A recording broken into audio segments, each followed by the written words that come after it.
이번 주 말씀은 오늘 말씀은 시편 105편 23절에서 45절입니다. 23절에서 45절 다 같이 함께 한 목소리로 읽겠습니다. 이에 이스라엘이 애굽에 들어가며 야곱이 함의 땅에 나그네가 되었도다. 여호와께서 자기의 백성을 크게 번성하게 하사 그의 대적들보다 강하게 하셨으며 또 그 대적들의 마음이 변하게 하여 그의 백성을 미워하게 하시며 그의 종들에게 교활하게 행하게 하셨도다. 그리하여 그는 그의 종 모세와 그의 택하신 아론을 보내시니 그들이 그들의 백성 중에서 여호와의 표적을 보이고 함의 땅에서 징조들을 행하였도다. 여호와께서 흑암을 보내사 그것을 어둡게 하셨으나 그들은 그의 말씀을 지키지 아니하였도다. 그들의 물도 변하여 피가 되게 하사 그들의 물고기를 죽이셨도다. 그 땅에 개구리가 많아져서 왕의 궁실에도 있었도다. 여호와께서 말씀하신저 파리때가 오며 그들의 온 영토가 이가 생겼도다. 비 대신 우박을 내리시며 그들의 땅에 화염을 내리셨도다. 그들의 포도나무와 무화과 나무를 치시며 그들의 지경에 있는 나무를 찍으셨도다. 여호와께서 말씀하신즉 황충과 수많은 메뚜기가 몰려와 그들의 땅에 있는 모든 채소를 먹으며 그들의 밭에 있는 열매를 먹었도다. 또 여호와께서 그들의 기력의 시작인 그 땅의 모든 장자를 치셨도다. 마침내 그들을 인도하여 은검을 가지고 나오게 하시니 그의 지파 중에 비틀거리는 자가 하나도 없었도다. 그들이 떠날 때에 애굽이 기뻐하였으니 그들이 그들을 두려워함이로다. 여호와께서 낮에는 구름을 펴사 덮개를 삼으시고 밤에는 불로 밝히셨으며 그들이 구한즉 메추라기를 가져오시고 또 하늘의 양식으로 그들을 만족하게 하셨도다. 반석을 여신즉 물이 흘러나와 마른 땅에 강같이 흘렀으니 이는 그의 거룩한 말씀과 그의 종 아브라함을 기억하셨음이로다. 그의 백성이 즐겁게 나오게 하시며 그의 택한 자는 노래하며 나오게 하시고 여러 나라의 땅을 그들에게 주시며 민족들이 수고한 것을 소유로 가지게 하셨으며 이는 그들이 그의 율례를 지키고 그의 율법을 따르게 하려 하심이로다. 할렐루야. 아멘. 오늘도 하나님의 은혜가 여러분의 삶에 가득하기를 원합니다. 오늘도 하나님의 영광 여러분을 통해서 나타나기를 원합니다. 그래서 여러분들이 오늘도 힘을 얻고 하나님의 이름의 증거자가 되는 복된 삶을 살아갈 수 있기를 주님의 이름으로 축복합니다. 하나님께서 이스라엘을 선택하셨습니다. 하나님께서 이스라엘을 선택할 때 처음 나라를 선택한 것이 아니라 아브라함이라는 한 사람을 불러서 이스라엘의 역사를 시작하게 하셨죠. 이처럼 한 역사, 한 나라는 한 사람으로부터 시작된다라는 것을 우리는 봅니다. 이 땅을 하나님께서 창조하셨을 때도 마찬가지죠. 이 땅을 창조하시고 이 땅에 있는 수많은 사람들을 만드신 것이 아니라 아담을 만드시고 한 사람 아담을 만드시고 그리고 그 아담을 통해서 하와를 옆에 두게 하시고 그들을 통해서 이 땅에 인생이 시작됐다라는 것을 우리는 봅니다. 그것처럼 하나님의 역사도 마찬가지, 하나님의 백성들의 역사도 마찬가지입니다. 아담 이후에 타락한 인간들은 하나님을 외면하고 하나님을 떠났습니다. 그래서 하나님께서 다시 아브라함을 불러서 한 역사를 시작하게 하신 거죠. 아브라함을 불러서 하나님의 역사가 시작되는데 그 아브라함을 통해서 이삭을 낳게 하시고 이삭을 통해서 야곱을 낳게 하시고 야곱을 통해서 12아들을 낳게 하셨습니다. 그리고 난 다음에 하나님께서 이스라엘 백성들을 가나안 땅에 두셨다가 그들을 애굽으로 인도하셨습니다.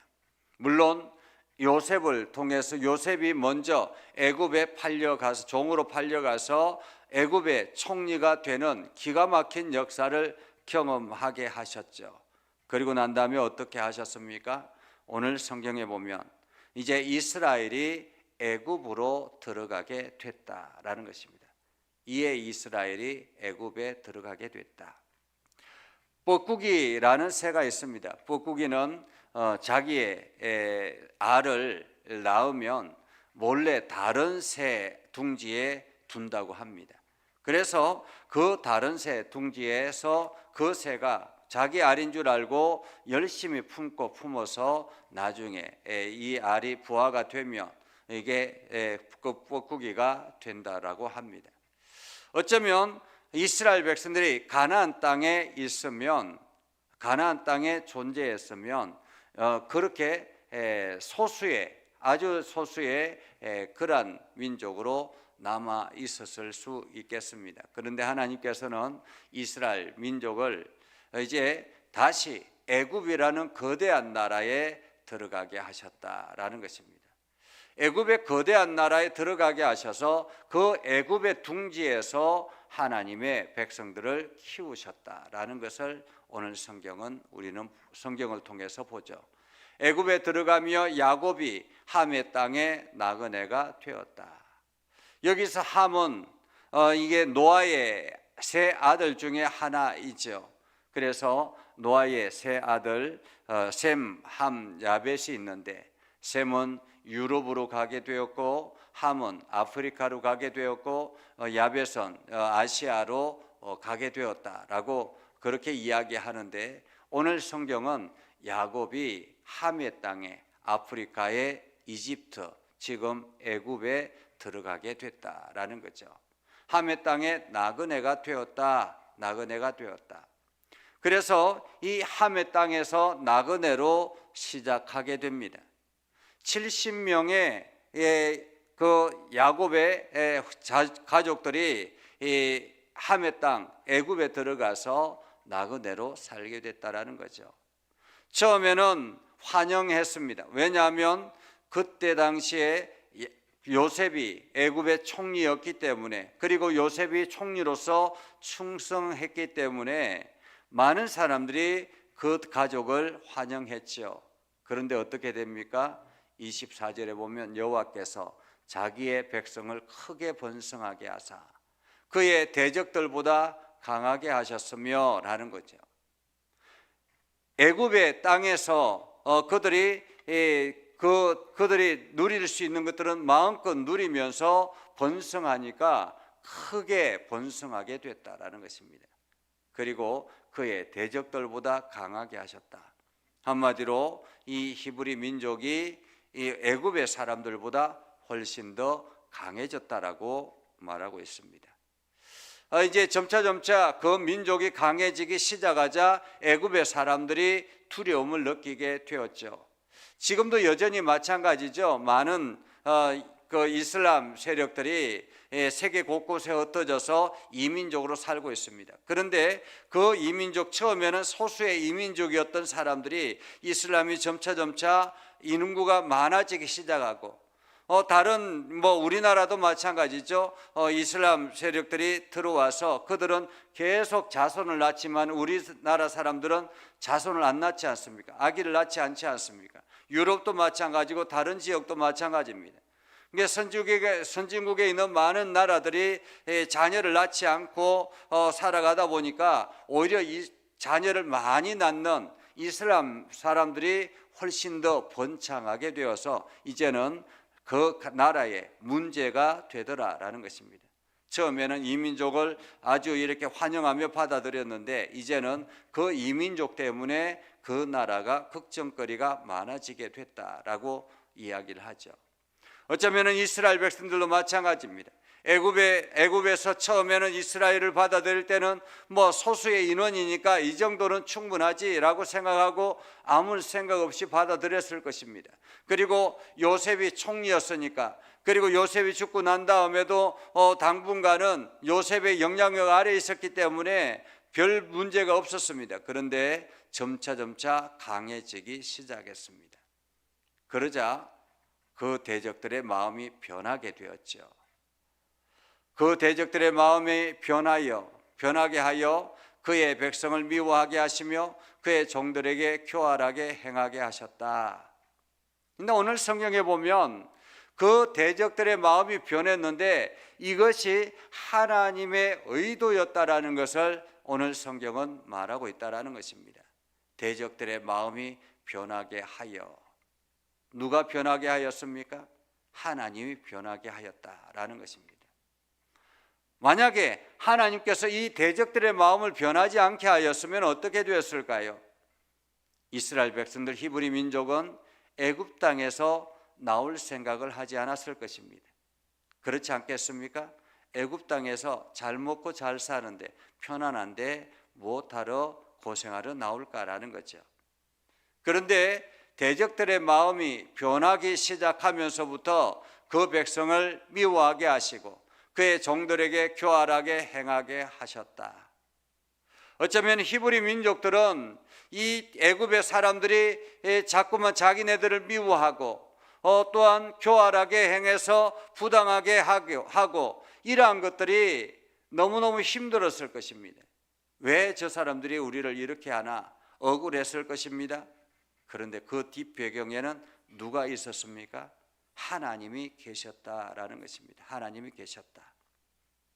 교활하게 하는 것도 하나님이 하셨고 백성을 미워하게 하는 것도 하나님이 하셨다라는 것입니다. 그래서 그들이 어떻게 합니까? 하나님, 못 살겠습니다. 드디어 하나님 앞에 기도하기 시작했다라는 거예요. 하나님, 못 살겠습니다. 하나님, 이곳에서 더 이상 못 살겠습니다. 하나님, 우리를 살려주십시오 라는 거죠. 어쩌면 우리 인생의 고난도 이렇게 시작되는지 모르겠습니다. 자꾸만 우리는 편안함에 안주하려고 하고 이곳에 그냥 지내는 것이 편안하다고 생각하고 안주하려고 합니다. 그러나 하나님의 목적은 다른 곳에 있는데 우리는 자꾸만 이곳에 눌러 앉아 있으려고 하니까 안 되겠다. 그래서 대적들의 마음을 변하게 하시고 우리를 미워하게 하고 교활하게 해서 우리가 손해보게 하고 억울하게 하고 이러한 일을 당하게 하는 것, 이것이 하나님의 의도일 수 있다라는 것입니다. 자, 그렇게 해서 어떻게 되었습니까? 그리하여 그는 그의 종 모세와 그의 택하신 아론을 보내시니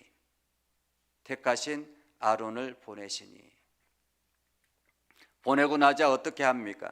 그들이 그의 백성 중에서 여호와의 표적을 보이고 함의 땅에서 징조를 행하였다. 그 징조가 무엇입니까? 10가지 재앙이죠. 28절에 보면 여호와께서 흑암을 보내시고 그들을 어둡게 하시고 그들은 그의 말씀을 지키지 아니하였도다. 그래서 여기서 오늘 시인은 그 10가지 출애굽기에 나오는 10가지 재앙 순서대로 하는 것이 아니라 그냥 자기가 생각나는 대로 이야기하는 것 같습니다. 그래서 흑암을 보내게 하시고 그리고 물도 변하게 하시고 물이 변하여 피가 되게 하시고 그리고 개구리가 많아지게 하시고 또 파리떼가 몰려오게 하시고 이 모든 것들은 하나님께서 말씀하신 저 그대로 이루어지더라라는 거죠. 파리떼가 많아지는 거, 개구리가 많아지게 되는 거, 물이 피가 되는 거, 이 모든 것들은 하나님이 행하시는 모습이었다. 비 대신 우박을 내리게 하시고 화염을 내리게 하시고 포도나무 무화과를 치게 하셔서 그것들이 쭉쭉 갈라지게 하시고 황충과 수많은 메뚜기 떼가 몰려와서 그 모든 채소를 먹게 하시고 그리고 마지막에 어떻게 합니까? 그들의 기력의 시작인 그 땅의 모든 장자를 치셨다. 장자를 치셨다. 그래서 어떻게 합니까? 이스라엘 백성들이 은금을 가지고 나가게 했다라는 거죠. 은금을 가지고 나가게 했다. 그런데 은금을 가지고 나가는데 비틀거리는 자가 하나도 없었다라는 거죠. 그들이 당당하게 나갔다라는 것입니다. 기뻐하며 나갔다라는 것입니다. 떠날 때 애굽이 오히려 기뻐했다라고 이야기하잖아요. 왜냐하면 그들을 두려워합니다. 애굽이 그들을 두려워합니다. 그래서 그들이 애굽 땅에서 탈출을 하게 됐다라는 것입니다. 어쩌면 하나님의 역사는 이렇게 시작이 됩니다. 하나님께서 예수 그리스도를 통해서 이스라엘 백성들을 부르시고 그리고 이스라엘 백성들에게 이스라엘 백성들에게 나아가서 하나님의 역사를 이루게 하시고, 그러나 그들은 예수 그리스도를 십자가에 못 박아 죽게 하셨습니다. 이스라엘 백성들이 그곳에서 하나님의 믿는 믿음의 사람들이 세워지게 되었고, 성령의 충만한 가운데서 그들이 놀라운 역사를 이루게 되고 예루살렘 교회가 세워지게 되고 번창하게 되었습니다. 그러나 그들은 세상을 향하여 뻗어나가려고 하지 않았습니다. 그러자 하나님은 어떻게 하셨습니까? 오히려 유대인들을 동원해서 그 그리스도인들을 세상으로 쫓아내셨습니다. 그래서 예루살렘 교회가 핍박을 받기 시작하자 복음이 세상으로 확장되어지는 놀라운 역사가 일어나게 되었고, 그 결과 오늘 우리가 예수 그리스도를 믿는 복음의 역사의 혜택을 받게 됐다라는 것입니다. 자, 그렇게 이스라엘 백성들이 애굽에서 나오게 되자 어떻게 되었습니까? 하나님은 곧바로 하늘 구름 우산을 펼쳐서 이스라엘 백성들을 보호하셨습니다. 낮에는 구름을 펴사 덮개를 삼으시고 라고 하죠. 구름 우산을 만드셨다라는 것입니다. 지금도 여전히 애굽에서 이집트에서 그 이스라엘로 가려면 거대한 광야가 있습니다. 그 거대한 광야는 뜨거운 태양볕에서 식물들이 살아나기가 참으로 쉽지 않습니다. 그런데 그곳을 이스라엘 백성 히브리 민족이 지나가야 됩니다. 그냥 가기에는 낮에는 이렇게 엄청나게 뜨겁고 밤에는 추워서 그들이 갈 수가 없었죠. 어쩌면 광야에서 다 죽을 수 있는 환경이었습니다. 그런데 하나님께서 구름 우산을 펼쳐서 그들을 보호하여 주셨습니다. 밤에는 불 우산을 펼치셨습니다. 그렇게 해서 이스라엘 백성들이 광야를 안전하게 걷게 하셨습니다. 그리고 그들이 고기가 먹고 싶다고 하자 어떻게 합니까? 메추라기 세 떼를 보내셨습니다. 이게 메추라기는 작은 새들입니다. 그러니까 메뚜기가 아니고 작은 새들, 작은 새 떼가 갑자기 몰려와서 이스라엘 백성들이 그 메추라기를 먹게 되었죠. 하늘의 양식으로 그들을 만족하게 하셨다. 메추라기 떼를 하늘의 양식이라고 말씀하셨습니다. 하늘의 양식은 또한 만나를 그들에게 먹게 하셨습니다. 그래서 메추라기와 만나가 그들의 양식이 되셨습니다. 그들이 물이 없어서 목말라 할 때 하나님 앞에 기도하자 하나님께서 반석을 여신저 물이 흘러나와 마른 땅에 강같이 흘렀다라고 합니다. 갑자기 바위가 터져서 물이 흘러나왔다라는 거죠. 이는 그의 말씀을, 거룩한 말씀과 그의 종 아브라함을 기억하셨습니다. 하나님께서 히브리 민족들에게 이렇게 하신 이유는 무엇이라고 합니까? 거룩한 말씀과 그의 종 아브라함을 기억하셨습니다. 하나님께서 아브라함을 통해서 약속하신 하나님의 약속이 있었기 때문에 하나님은 그 약속을 신실하게 지켜나가고 있다는 것입니다. 이스라엘 백성들, 하나님의 선택받은 백성들, 그들을 사랑하는 이유는 하나님의 언약의 말씀이 있었기 때문이다라는 거죠. 누구를 통해서 주신 말씀입니까? 아브라함을 통해서 주신 말씀. 하나님께서 아브라함에게 말씀하셨습니다. 너는 내가 지시할 땅으로 가라. 그러면 너를 큰 민족으로 세우겠다라고 말씀하여 주셨습니다. 그때 당시에 아브라함은 자녀가 없어서 늘 고민하고 있는 그런 때였습니다. 100세가 되어서 겨우 자녀 하나를 낳았습니다. 그리고 난 다음에 그 자녀를 통해서 지금 하나님이 이렇게 그 말씀을 지켜나가시는 것, 아브라함을 통해서 수백 년 전에 말씀하셨던 그 아브라함의 언약의 말씀을 통해서 수백 년 후에 하나님께서 그 말씀을 그대로 실천하시는 놀라운 역사를 우리는 보게 되는 거죠. 하나님의 시간은 우리의 역사의 시간과는 아무런 의미가 없습니다. 우리는 엄청 오래된 시간같이 보여지죠. 아브라함의 약속과 그리고 지금 출애굽의 약속 실천은 얼마나 오랜 기간이 걸립니까? 그런데도 불구하고 하나님의 시간은 그런 의미가 없죠. 오늘 우리에게도 마찬가지입니다. 하나님께서 여러분들에게 약속하셨다면 여러분의 후손, 그 후손을 통해서 그 약속이 실현되어진다는 것입니다. 하나님께서 예수 그리스도를 통해서 약속하셨다면 그 약속이 지금 우리들에게도 동일하게 실현하고 있다는 사실을 우리는 기억해야 할 것입니다. 그래서 성경의 말씀이 중요한 것입니다. 하나님의 약속이 기억하셨기 때문에 그의 백성이 즐겁게 나오며 그의 택한 자는 노래하며 나오게 하시고 여러 나라의 땅을 그들에게 주시며 민족들이 수고한 것을 소유로 가지게 하셨으니 이유가 무엇일까요? 45절에 이는 그들이 그의 율례를 지키고 그의 율법을 따르게 하려 하심이라. 율례를 지키고 율법을 따른다라는 것은 무슨 뜻입니까? 하나님의 백성이 된다라는 의미입니다. 우리가 이 나라에 산다라는 것은 이 나라의 헌법을 준수한다라는 의미지 않습니까? 헌법을 준수하지 않으면 감옥에 가게 되죠.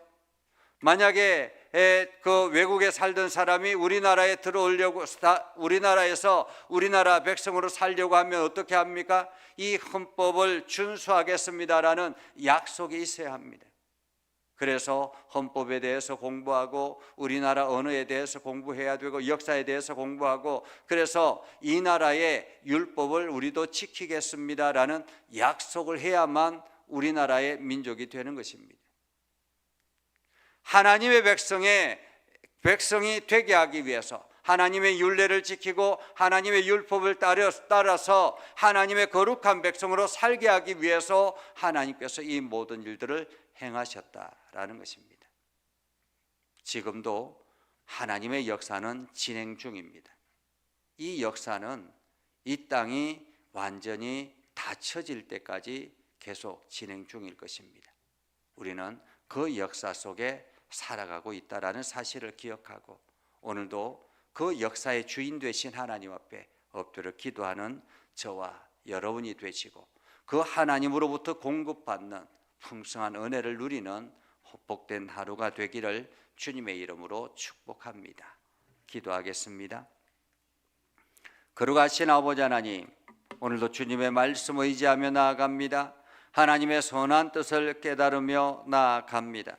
하나님, 지금도 여전히 하나님의 다스림 안에 이 땅이 있음을, 하나님 다스림 안에 우리가 존재하고 있음을 기억합니다.